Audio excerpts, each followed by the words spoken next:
18ویں پارے کی پہلی سورت سورہ مومنون کی یہ شروع کی 10 آیتیں ہیں، اور جب ان آیتوں کا نزول ہوا تو رسول اللہ صلی اللہ علیہ وسلم نے صحابہ کرام کو بلایا اور فرمایا آؤ سنو اللہ رب العزت کا کتنا خوبصورت کلام اترا ہے۔ اور ابن کثیر لکھتے ہیں اپنی تفسیر میں کہ جب اللہ نے جنت عدن کو بنایا تو جنت عدن اتنی خوبصورت بنی کہ اللہ نے مسکرا کے اس کو دیکھا، اور مسکرا کے پھر اللہ رب العزت نے فرمایا کچھ بول، تو جنت عدن نے یہ 10 آیتیں پڑھی اللہ کے سامنے، قد افلح المؤمنون سے ہم فیہا خالدون تک۔ اور کچھ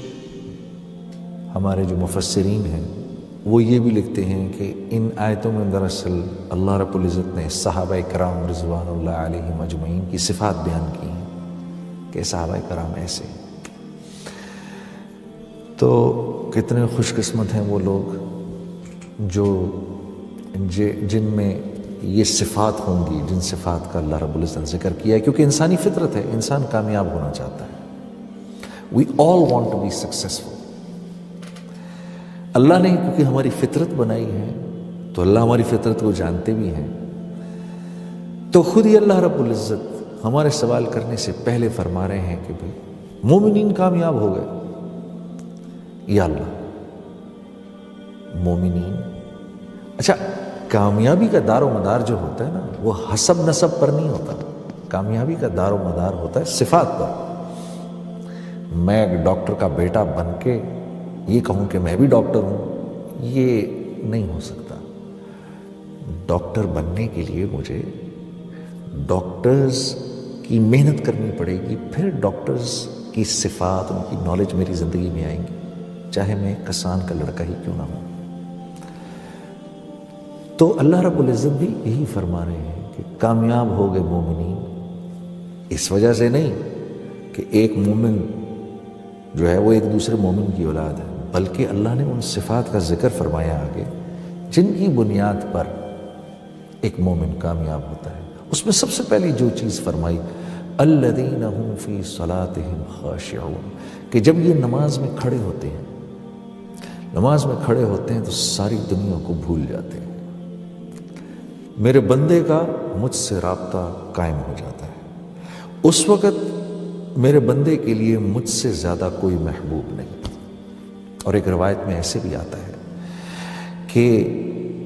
جب آدمی اللہ اکبر کر کے کھڑا ہوتا ہے تو اللہ رب العزت کی کریم ذات انسان کے سامنے ایسے آ کے کھڑی ہو جاتی ہے، اور ایک فرشتہ ادھر کھڑا ہو کے انسان کو کان میں کہتا ہے اگر تو اس وقت دیکھ لے کہ تیرے سامنے کون سی ذات کھڑی ہے تو قیامت تک تو سلام نہ پھیرے، اگر اتنی زندگی ملے تو اللہ پاک فرما رہے ہیں میرے بندے جب میرے سامنے کھڑے ہوتے ہیں ساری کائنات ان کو بھول جاتی ہے۔ اچھا، خشوع و خضوع، میں ایک دفعہ ہمارے بڑے بزرگ ہیں نظام الدین کے مولانا سعد صاحب دامت برکاتہم، ان کا بیان سن رہا تھا تو مولانا سعد صاحب فرماتے ہیں کہ خشوع سے مراد یہ ہے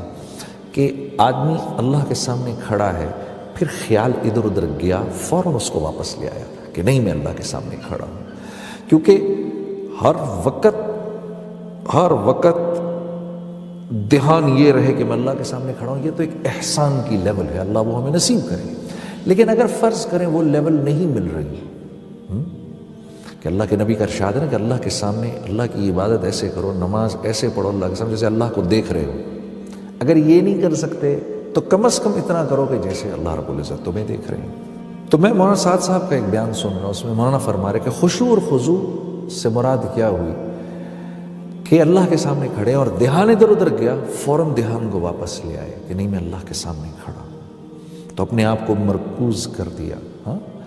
ورنہ تو اللہ کے نبی کا جو ارشاد ہے، جو احسان کا درجہ ہے، اللہ وہ ہم سب کو نصیب فرمائے کہ اللہ کی عبادت ایسے کرو جیسے اللہ کو دیکھ رہے ہو، اگر ویسے نہیں کر سکتے تو پھر ایسے کرو جیسے اللہ رب العزت تمہیں دیکھ رہے ہیں۔ تو کم از کم درجے میں ہم یہاں تک پہنچیں، پھر اللہ نے چاہا اللہ سے دعا کرو اے اللہ جیسے اللہ کے نبی صلی اللہ علیہ وسلم فرمایا کرتے تھے کہ نماز میری آنکھوں کی ٹھنڈک ہے، اللہ نماز کو ہماری آنکھوں کی جو کچھ سنا گیا اللہ اس پر عمل کرنے والا اور آگے لوگوں تک پہنچانے والا بنائے۔ مزید اصلاحی بیانات کے لیے ہمارا یوٹیوب چینل ایمان و یقین کو سبسکرائب کریں۔ جزاک اللہ۔